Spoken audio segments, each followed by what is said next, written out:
How's it going, everybody? So in this video I want to talk about my last 2 weeks taking ashwagandha. The type of ashwagandha that I've been taking every single day is the Terra Sol brand whole dried root powder. Okay, and I've been taking this for approximately 2 to 3 weeks. It's actually almost 3 weeks now. And at first, I would brew it as a tea, and I would drink the powder along with it. And then I eventually, I started to drink it before bed. At the very beginning, I would brew the tea and I would drink it midday. And then I found that it was so relaxing and so calming, I should take it before bed. So I started doing that. And I've been taking it before bed since the first week. So in the beginning, it made me feel really calm. It helped me think. It really boosted my mental energy. It seemed to boost my feelings of depression, probably because I had so much mental clarity. I was able to see what problems I was dealing with in my life. It also seemed to really help me resist the urges of NoFap, which is great. My libido actually seemed to be doing great, but it was more of a healthy, real person type of libido, rather than, desiring strange fantasies or what have you, which is good for people who are on NoFap. At first, it seemed to increase relaxation, the GABA enhancing effects. Mm-hmm. But then over time, it seemed to be more stimulating rather than calming. I would say probably after the first week, maybe after the first 7 to 10 days or so, it started to become very stimulating. And taking it before bed was no longer feasible because it started to make me pee 5 to 8 times after taking it. So since I was taking it at bedtime, I started peeing 5 to 8 times every single night. Literally, like every hour I would pee. And it's not just like, oh, you're drinking too much water. It would dehydrate me.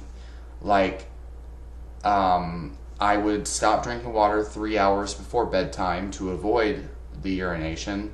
But then I peed 3 times after taking it in the next 2 hours.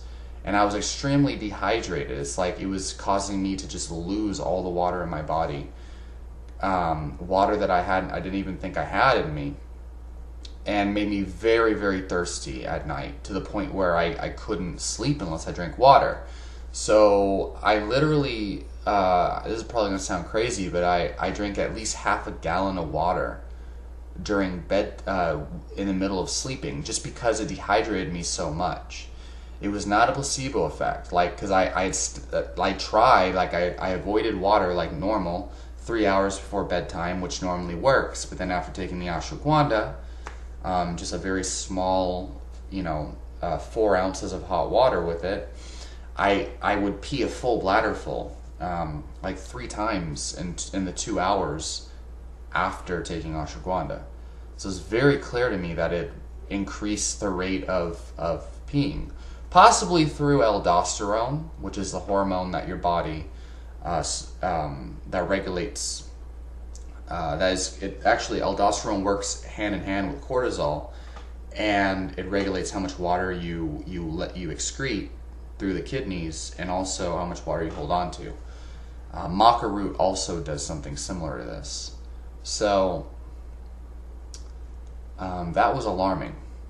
And this is actually the same thing that happens every single time I take ashwagandha. The first couple days I feel great, and then the longer I take it, the more stimulating it becomes, and the more my mind speeds up, the more I pee.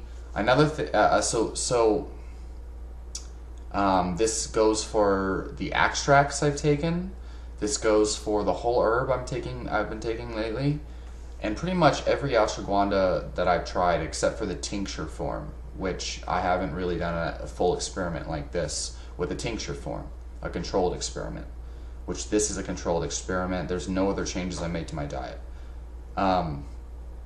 And so it made me pee more. And at first I didn't think it was the ashwagandha, so I kept taking it. But another thing I noticed is heart palpitations. At first, I thought it was something else. I thought I had a salt deficiency. I was thinking,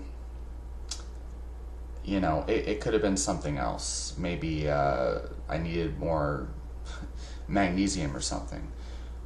But then I realized, okay, this is a very common occurrence with ashwagandha. Many people get heart palpitations after taking it. And of course, it's going to depend on the form, and it depends on the person. And another thing is that ashwagandha seems to... Okay, so I've seen plenty of literature, and I made videos about this before, showing that ashwagandha increases thyroid hormone production. In particular, what ashwagandha does, and it's been verified by multiple studies, is that ashwagandha seems to increase the rate of inactive thyroid hormone converting into active thyroid hormone. And so for somebody like me who doesn't have any problems with this thyroid, has a great metabolism, super lean, you know, and I already have a fast mind, and earlier on in my life, I was actually diagnosed with I was slightly hyperthyroid at one point. My doctor said, oh, I had a slight concentration of hyperthyroidism, you know, which doesn't make any sense, but I guess I was slightly overactive thyroid. Anyway, so somebody with a tendency towards overactive hyperthyroid, probably not a good idea to take ashwagandha. Many people have, and actually there were some anecdotal claims from people on Reddit that they actually got tested and they had overactive thyroid after taking ashwagandha for like 2 months. And then they removed the ashwagandha, and after another month, their thyroid went back down to normal. Some people say it takes a while before their body gets back to normal after taking it. So for somebody with low thyroid, this might be a good thing. In particular in combination with iodine and selenium. But for somebody who is, you know, fine and doesn't have any thyroid problems, it might not be a good idea. And there's various claims of people that had Hashimoto's, and they use ashwagandha to help it or to reverse it or what have you. But I don't know. I would no longer say it's probably a good idea. I think I made a video talking about this and saying that you might want to try ashwagandha for Hashimoto's, but I don't know. What I do know is you definitely need to be doing this on the side of a doctor, right? Anyway, so my thoughts have been like more and more intense, I suppose. Which is good because it's helping me to see things in my life that I need to work on, but it's become intense. There's a lot more feelings of depression, feelings of just like intense emotions. Like, you know, that feeling of apathy, like where you just don't feel anything? Well, this completely went the opposite direction. I feel very serotonin-like, nostalgic, and it's easier for me to dwell on the past and get illogically emotional about it, which typically happens with things like St. John's wort and whatnot. So anyway, my overall conclusion is that ashwagandha is probably, I would not say ashwagandha is an adaptogen. I say if you try to use it adaptogenically, take it at very small doses. I've been taking 1/4 of a teaspoon of the dry whole herb powder before bed, Terrasol brand.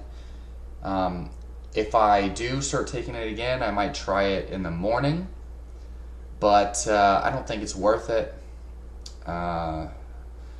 The negative effects I'm getting are not that great, and there's other herbs that are light years better. Things like reishi mushroom, cordyceps, gynostemma, and what else? Even things like mucuna, things like even yohimbe, depending on what you're taking it for. All depends on what you're taking it for. But for general, overall feelings of well-being and motivation, and antidepressant type effects, which is what I started taking it for, there's better things out there. This is kind of like a double-edged sword. Maybe different forms of it, like the sensorol extract or the KSM, 55 or whatever. Maybe that extract would work better. So in the future, last night I'm taking it. I'm stopping this experiment right now. On Monday, I'm probably going, which is in the next, 2-3 days, I'm going to start taking yohimbe, a yohimbe bark extract, and I'm going to see how it affects me. I'm gonna do that as an experiment for another 2 weeks, and we'll see. So for more awesome videos like this, for more experiments, for more nutritional information, and all sorts of just crazy experiments and things, subscribe to my channel. Let me know what you think down below. Let me know if you have any questions or video requests. I'll talk to you all in the next video. Thank you.